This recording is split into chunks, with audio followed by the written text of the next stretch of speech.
Thanks for tuning in to the 168 Podcast, a podcast from Mitchell Knight and Jordan Byrd of the Clarence Church of Christ, aimed at helping you connect Sunday worship with everyday life. What's up, 168ers? This week on the podcast, we're going to be discussing fasting and how it's beneficial for us in our walk with the Lord. And this past week, Jordan actually ended up doing a sermon on fasting and prayer and how that's beneficial for us. So I was going to kind of toss this over to him at the beginning, see if he could give us some general thoughts on maybe how you prepared the sermon, what made this come to your mind, and whatever else you think you'd like to add in like a general sense. Sure. So first off, just to give a little bit of context to why that topic was even one I preached on to start with was Mike Bowers, our normal preaching minister, had brought to the attention of the elders leading up to Easter Sunday that the idea of inviting the congregation to spend time fasting and praying, part of that just because we live in a culture where the season of Lent for a lot of Roman Catholics is currently happening. And so that's somewhat the culture that surrounds us. Like a lot of people give up something, whether there's really much behind them giving it up other than just like their family raised them to give something up, and because they're part of the church, they give something up. Like it's just habit maybe at this point. And some people probably actually do give stuff up for actual like reasons or spiritual reasons. But either way, it's part of our culture. We know enough from just fish fries being offered that people give up meat to some degree and that kind of stuff. So it's part of the culture where we live. And in that spirit, how could we help invite the congregation into a practice that is something the culture already does, but in a way that is more lived out in the way the Bible describes that practice and the benefit that it could have for a follower of Jesus. So that's kind of the heart behind doing it. And so those at Clarence Church of Christ are being invited to fast for 20 days. So the 20 days leading up to Easter Sunday is what we're inviting people to do as a church. And so my message this past Sunday, at least when I gave it, was the kickoff to a series of messages leading up to the beginning of that 20 days. So essentially kind of giving people time to think about the concept, where the practice might fit in with their life, their relationship with God, and what they might give up or what they might fast from or how they might approach fasting for that 20 days. So that's kind of the overarching 5,000 foot view of the message. And so starting off the message, a lot of it was, I did focus on a particular passage where fasting is referenced in Scripture.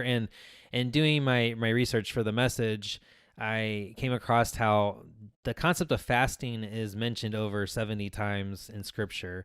And I even mentioned in my message how there are explicit areas in Scripture where fasting is mentioned, meaning the passage will say something like, this person fasted for this long within this certain context. Like it actually mentions the word fasting or fasted in past tense. And so that's an explicit way in which it's referenced. And so there's references to the Israelites doing that, to Moses doing that, to Jesus even doing that. Those are explicit places where it's referenced. And then there are some implicit where the idea of abstaining for something for a period of time is mentioned, but it's not directly mentioned within the story of like this person fasted, but you can derive from the passage that they're doing something like that. And so there's more than at least a handful of times that this practice is mentioned. Although for me specifically, it's a practice I've not been taught much about and what to do with it. So it's not really been something I've spent a lot of time in my life doing. So in some ways it's a new habit or a new practice for me to delve into. But if it's mentioned that many times in Scripture, it's probably, it is worth us paying attention to. And even if the person we're following after Jesus does it, there's something to that, I think, that we should at least pay attention to it. And so that was where we kind of started. So just kind of talking in general about the idea of fasting. And I specifically focused on the passage from Ezra 7 and 8, where it talks about the Israelites fasting before Ezra takes a group of Israelites who have been exiled back to Jerusalem to help reestablish temple worship. And so I more or less just used that passage because it mentions fasting. Ezra specifically mentions it. So it gets us kind of into the topic. And from there, I kind of touched on just specific ways that we can look at, or a specific way, I guess, that we can look at fasting. And I more approached it from the standpoint of just breaking down like what fasting includes. And typically what you see throughout scripture is that it's generally fasting from food and sometimes drink or like water. That's the typical like item, if you will, that someone fasts from. Then you do have some implicit references to other things that people abstain from that are not like food. But generally it's food. So that's typically what's referenced to when someone says they're fasting from something. Usually it's food. And so we established kind of like that's generally what fasting is. And then tied a little bit about how like just the idea of fasting from food ultimately kind of has a connection to our need for sustenance and how food is that for us as human beings, but ultimately access and provision of food ultimately comes from God as the provider for that. So the idea that fasting ultimately has something to do with our relationship to who God is in relation to us as creatures who are created in his image and are dependent on him. And then from there, just looking at how like the situation with Ezra and the Israelites in that particular passage, you see that Ezra himself says that they fasted in order to humble themselves before God. And so I focused on how fasting is a practice that we can take up that helps to reposture ourselves. Like it's a tangible way in which we can focus on who God is in relation to us, that we are not God. We're not greater than God. Rather, God is greater than we are. We are dependent on him. So the hierarchy, if you will, is God and then us.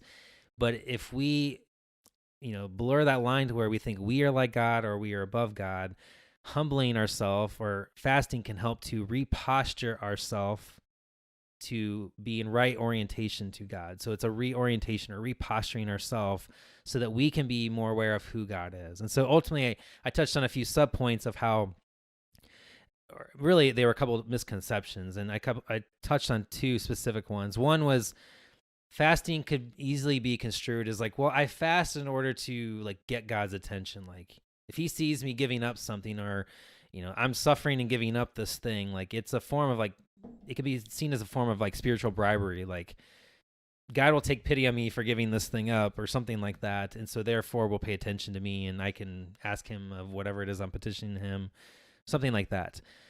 That's one misconception that we see throughout scripture, that's not what fasting is. And then the other, I think, is the idea that like fasting gives us some sort of like extra access to God. Like it's the VIP pass, if you will. It's not that like, we can see God from like, the crowd. Like it's not like he's hidden from us entirely, but if we want to have like extra access, fasting is one way that we can do that. And so I also pointed out how that's one other misconception, because the idea here is that God is never far from us. He's always near to us and wants to be near us and is always seeking us out.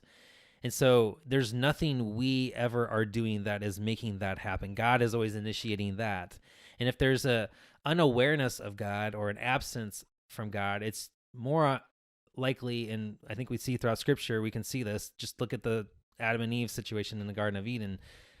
God came to them even when they disobeyed him, but they turned away from him. And so what usually is the case is that it's not that God is turned away from us or is not giving us access to him or he needs something from us. It's rather that we have turned from God, and that's why we are unaware of his presence in our life. And so kind of tying it all back together, I touched on how fasting is a practice that we can partake in that helps to humble ourselves or reposture ourselves in right relationship with God so that we can ultimately see that he has been there with us the whole time. Like he wants to be there with us if we would just be in a posture where we can ultimately see that. And so it's not a form of bribery. It's not a form of gaining greater access, but just a reorientation of our life for a period of time so that we can see God for who he is. So that's kind of the core of what I talked about. And I'd be interested to hear how you received that message as a whole, kind of hearing it from the observer or listener, or I don't know how everyone put that, being the person that heard me talk. No, I think on that topic that was, I mean, obviously that was like the tag or the main point of the whole sermon, but that's obviously for me what was most influential was just the idea that, again, it isn't a VIP pass, it isn't bribery. It's just a way for us to kind of reorganize or reorient ourselves in a way that allows us to better see God for who He is and has already been in our lives. Now, for me, I always look at fasting, and fasting in Scripture, it often looks to me like it's abstinence from usually food and water that we think, we do think about food and water as things that give us life, that sustain us. And when we abstain from something that we're confident that gives us life, and God still provides for us in that moment and fills us up, even in the absence of food and drink, we realize that, we just kind of have deeper insight into God's provision, His care, His love, and also, it ties back to our own humility. Like when I'll usually do a 24 to 36 hour food fast on the Saturday right before Easter, and I usually break that fast with communion, and it's amazing how horrible I am after just maybe a few hours in or something like that. I mean, I think a lot of us can get really confident in how much we can control, the decisions we can make, but if you just go a while without food, I completely shut down. I have a hard time walking places without getting winded. I have a hard time, even falling asleep. There's all kinds of things that I have difficulty with. But the amazing thing is that God is there with you through it, strengthening you and helping you, also realize your need for Him to strengthen you. I mean, that's ultimately what it helps me get in that posture of understanding that, look, I cannot, if I'm not going to have food and I'm doing this on purpose, the only way I'm even going to function is if you are here with me right now. And usually when He is, because He always is, it reminds me of, well, it isn't just in moments like this where I'm not eating food or drinking water that He's with me. It's in every moment of my life. But fasting can be a moment where that's just more palpable to us, is kind of like what I look at it. It's not necessarily adding any depth to anything, but it's helping us understand who God is from that kind of reposturing mindset, if that makes sense. So yeah, I mean, the short way of summing up my thoughts is just agreeing with what you're saying. But yeah, I would say, one, in the absence of something that we think we need, God gives us what we truly need to feel energized. And then the second perspective is from our own perspective of we're not as powerful as we think we are, and we need our Creator at all times. Even if we think we're strong, there's even this little thing of not eating food can make us incredibly weak. So we need something beyond ourselves to provide for us. And that's kind of how it shapes my mindset as a practice. Yeah.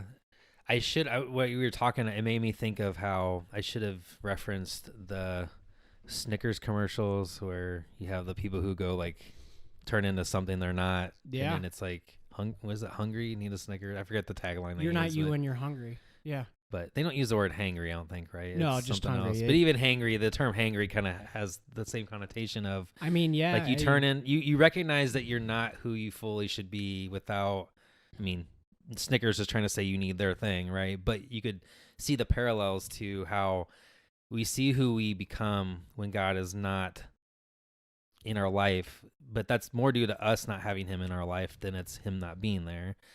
And, we could substitute a Snickers for God. When God is in our life, we can see how to be content and full and all the things that God ultimately calls us to and wants us to be in supply in our life. And so anyway, that made me think of that commercial when you were talking. But yeah, to me at least that's a helpful visual. At least culturally that's there. Yeah. You have something? I was just gonna say it's interesting because with addictions, if you look into addictions and withdrawal symptoms and stuff like that, one of the first symptoms for nearly every addiction when you're starting to break free of it is irritability. And addiction's obviously a much deeper and more rooted spiritual issue that we don't really need to get into. But the point is, usually being addicted to something shows that you have a dependency on something or a need for something. And that whole hangry thing where it's if I don't have food or water, people get mad. Like we really need. I mean, there is a necessity to food and drink, but beyond that, we serve an unstoppable God who can do impossible things, like we were talking about a youth group, and He can get us through moments we don't have what we need, because we really do have what we need, and that's God's presence. So Yeah, I know you referenced the habit you have of fasting right before Easter Sunday. Do you have any other experience or experience with fasting, or having tried it before? Whether it fits the paradigm of how we've talked about it, but just having done it before. Yeah, I mean, I just reiterate that I get a lot out of being humbled by it, because, again, physically, I cannot function without food, especially for an entire day and then a night's sleep and stuff like that. It's really rough. But spiritually, I do feel stronger than I think I ever do, even if I have a hard time going about the daily routine or the daily things of my routine. The only other thing, I don't know if, you could call it a placebo effect. You could call it a bunch of other things.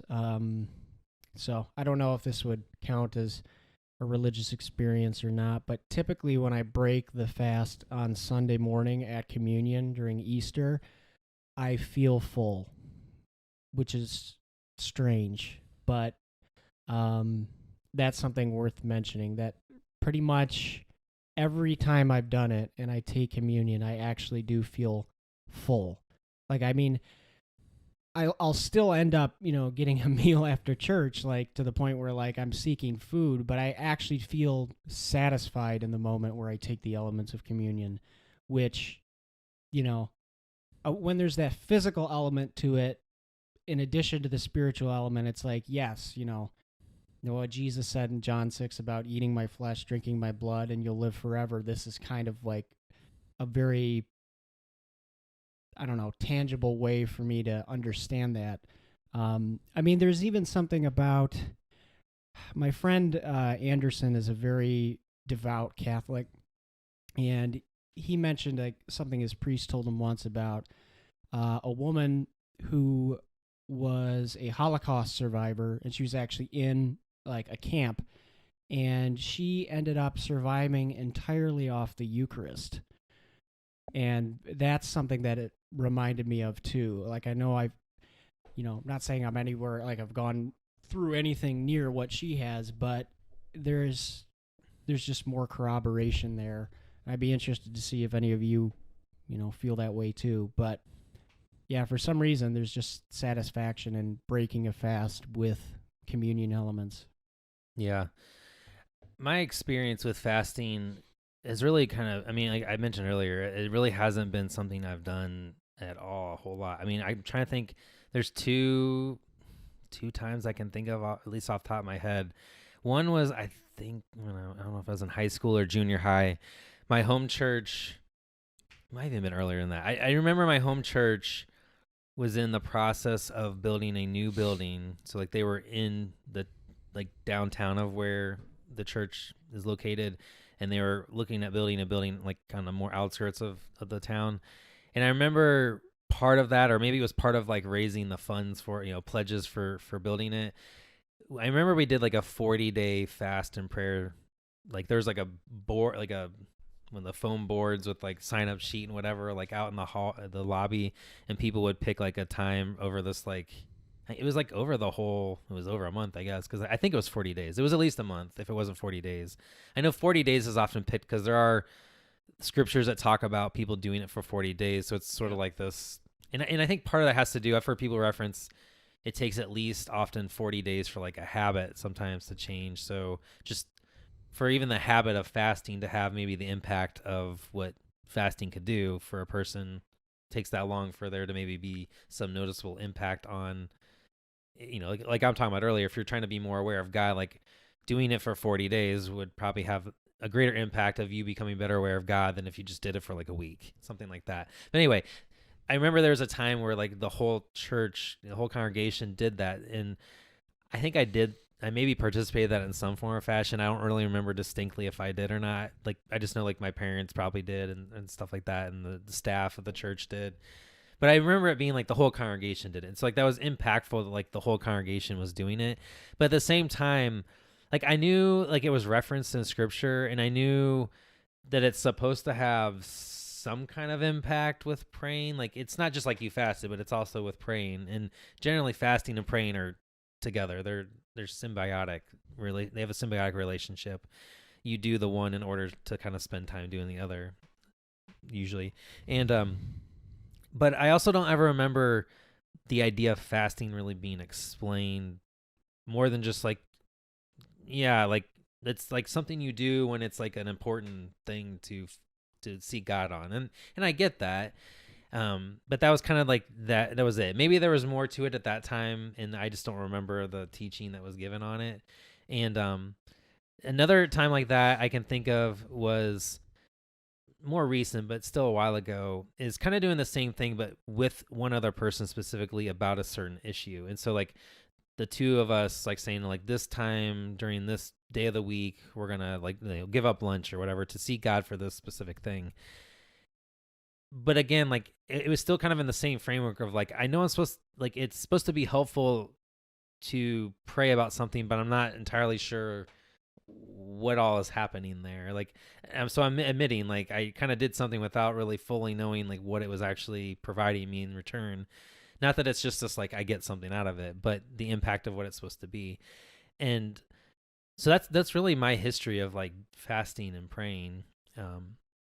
Other than doing intermittent fasting for like more health, like that's something I've tried more recently just as like a diet kind of thing, but that's not for like a spiritual reason. But so anyway, that's just to say I don't have a lot of like actual like practice at doing it. So this whole topic has been very intriguing to me because I've never really delved into it to kind of see like what is going on there. Like, so like even the passage with Ezra to talk about like where he really kind of explicitly says, we did this in order to humble ourselves before God. So like he gives like a purpose for why they did it.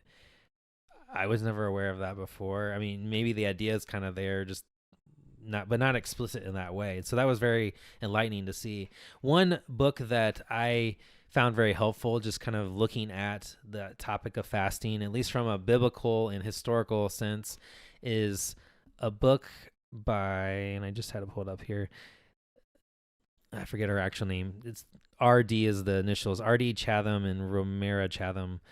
And the Chatham, at least how it's spelled out here, is two different, it's one's with an E and one's with an A. So anyway, there's that going on. But anyway, the book is called Fasting, a Biblical and Historical Study. And it's a pretty simple book in that it really just kind of goes through like this is generally where fasting has fit within human culture in the kind of a broad sweep of things. And then it goes like basically through the beginning of scripture in the Old Testament all the way through into the New Testament, just kind of laying out like this is where fasting comes about. And this seems, just kind of giving overview of like how it was used, why it was used, that kind of a thing. And then they give some concluding thoughts in the end.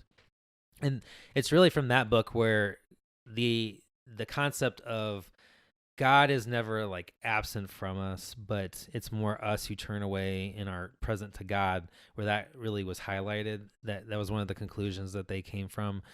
And you see that I think all throughout scripture when you look at fasting through that paradigm.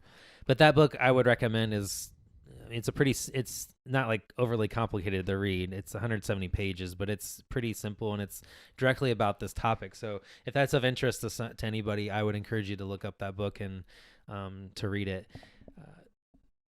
And yeah, so that was a very enlightening book for me with the topic. And I feel like there's a lot more that I probably still need to learn about fasting. Like it's not probably just as simple as how I gave in my initial message the Sunday I gave it. One thing, I mean, there's a couple crazy things with fasting because on one hand it's mentioned explicitly throughout scripture and then there's implicit references, but there's not like a passage in like some book of the Bible where it's like, this is what fasting, like it's not laid out like that. It's very, like you have to kind of put it together. I mean, and that's because scripture is like a bunch of different writings compiled together to make one book. That's a lot of how scripture is. But one of the craziest examples of fasting is Moses when he goes up to Mount Sinai. And he goes up and fast for 40 days from food and water, it says. So that alone for 40 days, I mean, you can do food, but like without water is like a whole different story. And he does that for 40 days, it says. And then he comes down and encounters the golden calf situation with the Israelites, where he's like, what are you doing? Like, I went up to meet with God. You're down here forsaking God. And he destroys the tablets. And then he goes back up to the mountain to meet God. And it's like 2 or 4 days. I can't remember which one. Like, there's that much period of time between his initial 40 days of fasting, and then he goes back up the mountain and does it. It says he does it again, 40 days of fasting from food and water. And there's only like this short break in between there. Like, that is just crazy to think about, doing like almost 80 straight days of that. Like, what was he like after that? Like, I mean, and that's one of those, just like, did God sustain him somehow up there? And it's just not record. I mean, anyway, that's just like one of the crazy examples of like, wow, like, how did someone do that? But you also see the communion with God that he has in the midst of that. And I think that's probably intentional, of those connected together, because that's where the tablets with the 10 Commandments are given. Like, there's a revelation of God's presence with the people that happens in the midst of him fasting in that time. So I think that's interesting to see there. But that's one of the things that, and actually I think that's one of the first explicit references of fasting in Scripture as well. It doesn't really show up until that point, from what I remember. But anyway, you have any other thoughts about fasting before we kind of wrap up the topic? No. So I think we're ready to transition into our 168 debate. And today we're going to be talking about social media and whether or not it's positive or negative for society. You want me to start? You want to start? Sure, you can go for it. Me? So I think there's a condition to this answer. Kind of depends on what demographic you're talking about. I think for kids and children, social media is a net negative. There's a lot of studies about how they're basically frying the reward center of their brain with the amount of dopamine that they take in from social media. And when that happens, you obviously need more and more of something to get the same hit of dopamine. So they kind of end up getting addicted or drawn into it. For adults or communities like the church, I feel like there are definitely more beneficial aspects. So I'd say it's probably more positive for people who are able to use it responsibly, or people who are more developed or later on in life, wiser. But I feel like in some way, whether it's intentional or not, it does prey on kids. So I don't like it for that reason. But obviously from like an organizational approach, a communication approach, if that's what you're going to it for, if it's not just like memes and funny pictures, it's, it can be more beneficial. So net positive for adults, net negative for kids. That's kind of my answer. Yeah, I can see what you're saying there. I don't necessarily disagree. I think my answer is that I'm not sure enough time has probably passed to fully give a verdict in some ways, which can sound like a cop-out, but it's not meant to be. But it makes me think about how technologies that have come before social media, like things like Facebook or any of the technologies like that, like applications that foster media that's of a social variety, how were they perceived? Were they perceived as like net negatives and net positives? And like, I was trying to think, like, television kind of would be the predecessor to social media, in that it was a form of, a medium that a lot of people had that like a generation before them didn't have. So, it's television a net positive or net negative? I mean, there's a lot of pros and cons you'd have to do to probably even come to that conclusion. I think, most of us can't even fathom our life without something like television, let alone like, but many of us, like at least our age and like older, at least I remember life before a computer. People, much younger than me, it's harder and harder to have any sort of recollection of that. And so I'm in that sort of middle ground where like at this point it's like vaguely remember what life was like before screens having something like accessible all the time. And now it's like I couldn't almost fathom life without that. And so it's like I'm sure there's things that technology is hindering from my life, which make it a negative, but there's also things that it's also made more accessible. I mean, just information in general. Like, the other night, the whole like Ukraine Russia thing had me intrigued about stuff earlier in history, kind of in that region. So I was like watching stuff on like the whole Kosovo conflict, and I mean that happened during my lifetime, but like I wasn't like at the age I am now, in the frame of mind where I am now, of like thinking like the actual ramifications or like what all was going on there.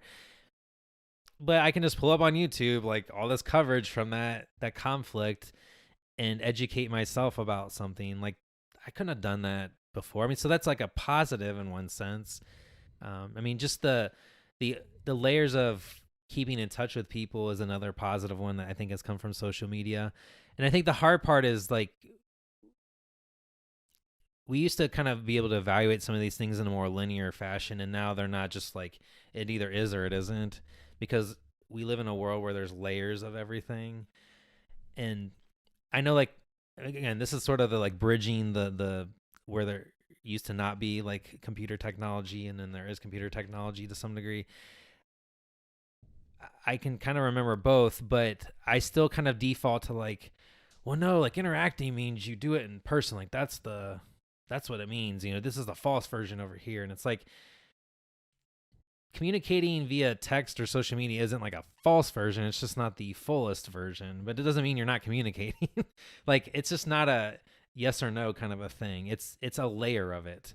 It's no different than like if I handed you a note and then like we talked about the note later. Like, yeah, the note is like a minor version of communicating, and it's not the fullest version, but it's still communicating. Like no one would probably debate that, but we think it's somehow different because it's on a screen, and probably because there's that much more of it too. But I think there's positives that have come from that. Like it's made relationships that are far away that much closer. I mean, we all talk about how like we're only like a few degrees separation from people. Like, I mean, it's crazy how you can know about somebody in another state and like literally go there and interact with them in person, but it's like at the same time you've interacted with them in a long before that, but just because of media. And during all the COVID stuff, Zoom and video chatting has made that all the more a reality with things. I mean, wherever you land on the whole climate and carbon and gas and all that stuff, like just the whole just saving money, not driving somewhere in general, has become a part of being able to gather or communicate with other people via the computer. I mean, the church leadership has taken advantage of that, whereas like we always used to have to go to a central building to meet with each other. I mean, we could have done it over telephone, but you're not seeing faces and facial expressions, but you can at least do that with like something like Zoom. So to me, there's benefits, and there's probably, I mean, the fuller answer here to me is there's probably enough benefits that make it worthwhile, but it doesn't mean there's not things to not be careful about as well. But the same thing could have been said about driving or automobile. I'm sure there are people who are like, oh, you're just being lazy because you're using that machine to get you from point A to point B or whatever, like as if you were the horse before or something. Like, I mean, you were relying on someone else to do the work anyway. Like someone might have said the same thing with like domesticating animals, like you're not walking everywhere. Like, I mean, there was a transition period for all of this stuff. But I think from like a biblical perspective, it's like looking back at like how God has made us creatures who are able to develop things to help the fullness of life that God has created to be more unfolded and available and accessible. Are there negative things that come with that? Yes. I think it's just super complicated to be able to say like what's the positive or negative. I think there's probably both is really kind of my answer. But I think just the topic in general is just very interesting because it can very much be it's just evil. It's like it's not that simple. It's just not that simple. I think there's probably a place for certain versions of like technology. Like if it's an issue for you, then don't do it. But that doesn't mean like it has to be this like blanket nobody uses it. Although there's stuff like that like what may be hard for me to do, like it can be hard for me to imagine how it's not hard for someone else to do. But there's some discernment, I think, that goes into that, and we do that hopefully in community and things like that. But I don't know. Do you have any other thoughts on the topic? No, I think we're good to wrap up. All right. We hope that you enjoyed our conversation, and we hope that our talk about fasting inspires you and encourages you to seek after God, not just on Sunday, but every day of the week. See you later, 168ers. See ya. Thanks for joining.